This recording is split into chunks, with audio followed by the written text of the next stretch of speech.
Students, welcome back to CBSE corner. ये जो series चल रही है एसएससी सीएचएसएल के प्रीवियस ईयर क्वेश्चंस की, आज हमने अलजेब्रा से अलग कुछ मिक्सअप क्वेश्चंस लिए हैं 2019 का जो पेपर था उसके। तो चलिए स्टार्ट करते हैं आपके ये क्वेश्चंस।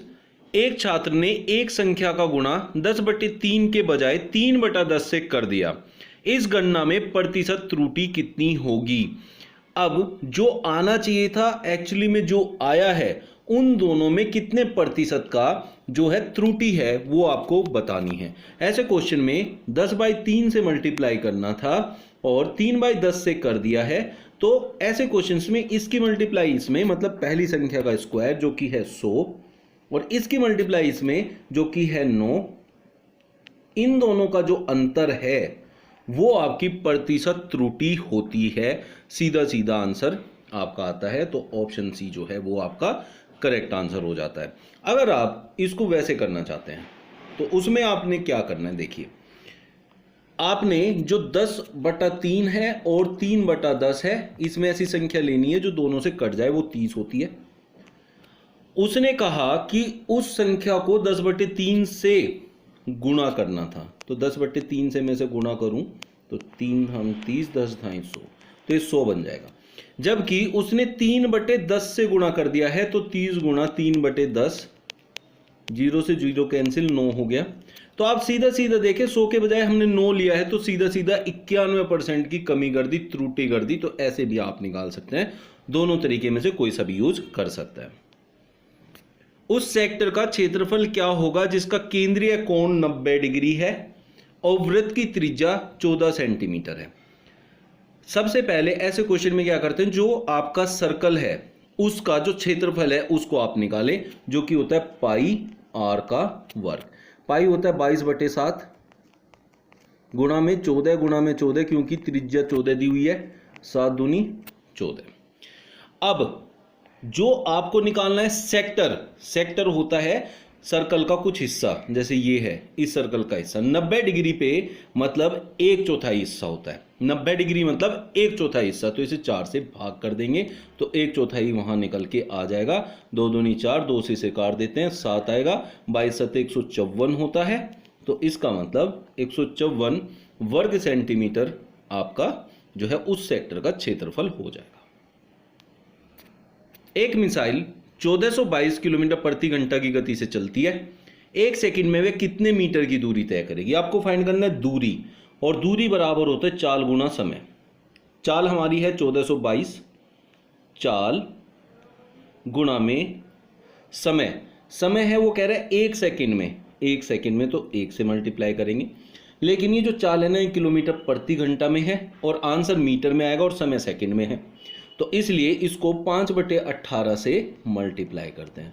जब हमें किलोमीटर प्रति घंटा को मीटर प्रति सेकंड में बदलना होता है तो हमेशा 5/18 से मल्टीप्लाई हो जाता है। 9 से इसे काट लूँ तुम, 9 दूनी 18, 9 एकम 9, 9 पंजे 45, 9 8 72, 2 से इसे काटूँ तो 2 सते 14, 2 9 18, 79 इंटू 5 करेंगे तो 2 3 6, 2 9 18, 2 पंजे 10, 395 मीटर की दूरी तय करेगी वो मिसाइल 1 सेकंड के अंदर।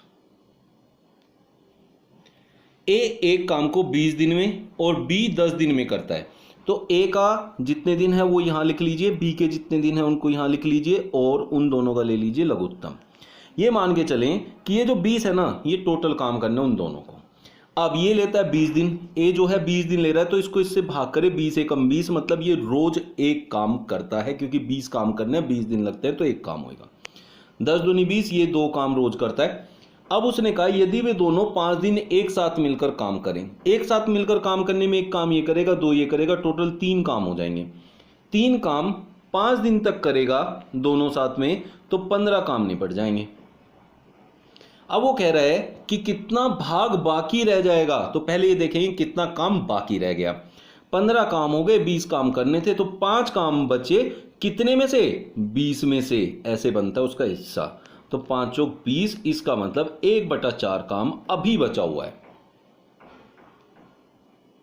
66 छात्रों की एक कक्षा में 33 लड़कियां हैं। 33 लड़कियां हैं तो 33 लड़के हैं, मतलब यहां लड़के और लड़कियां बराबर है। इन लड़कियों का औसत वजन 61 किलो है और पूर्ण कक्षा का औसत वजन है 66 किलो। पूर्ण कक्षा का औसत वजन 66 होने का मतलब है कि हर एक बच्चे का वजन 66 किलो होना चाहिए। लेकिन तो मतलब ये जो 33 लड़के और 33 लड़कियां हैं, सबके वजन औसत वजन 66 किलो के होने चाहिए। लेकिन जो लड़कियों का औसत है वो 61 किलो है, यहाँ 66 ना रह के 61 रह गया, तो हर एक लड़की का जो वजन है वो 5 किलो कम हो गया। अब वो 5 किलो कम हो गया तो वो 5 किलो यहाँ इन लड़कों को मिल जाएगा, क्योंकि लड़के और लड़की संख्या में बराबर है, तो इसलिए जो इधर से कम होता है वो इधर ऐड हो जाता है। तो इसका मतलब 71 उन लड़कों का औसत वजन हो जाएगा। लेकिन ये ट्रिक तभी लगेगी जब दोनों में बराबर संख्या हो, लड़के और लड़कियां बराबर हों। दो शहरों के बीच का बस का भाड़ा 17-20 के अनुपात में बढ़ाया गया। तो पहले मतलब 17 के टेबल में था, अब जो है वो 20 के टेबल में हो गया है। भाड़े में हुई वृद्धि का पता लगाएं यदि मूल भाड़ा 425 रुपये है। देखिए 17 के हिसाब से 425 रुपये हम पे कर रहे थे, 425 रुपये 17 के हिसाब से, मतलब पहले मान लेते हैं 17 रुपये के टेबल में। जब भी अनुपात में कोई चीज़ होती है तो उसके टेबल में चलती हैं चीज़ें। तो 17 दूनी 34 और 17 5 85, 25 के टेबल में गया। अब आपको आगे जो फाइंड करना है वो इस 25 में गुणा कर दीजिए। फाइंड क्या करना है, इन दोनों का अंतर 17 और 20 का, क्योंकि उसने कहा है कि भाड़े में कितनी वृद्धि हुई है। भाई वृद्धि तो यहाँ अनुपात के हिसाब से 3 की हुई है, लेकिन इसका एक हिस्सा 25 के बराबर है, तो 3 हिस्से जो हैं वो 75 के बराबर हो जाएंगे। तो इसका मतलब यहाँ मूल भाड़े में जो 425 रुपये था उसमें 75 रुपये की वृद्धि हो गई है। ऐसे आप निकाल। तो आपने देखा आज कुछ इंपॉर्टेंट क्वेश्चंस जो प्रीवियस ईयर्स में आए थे, ये वो क्वेश्चन थे जो आपको ट्रिक के साथ कैसे करने हैं मैंने सिखाए हैं, और ये इसलिए लिए गए हैं क्योंकि इन क्वेश्चंस के आगे भी आने की संभावना है।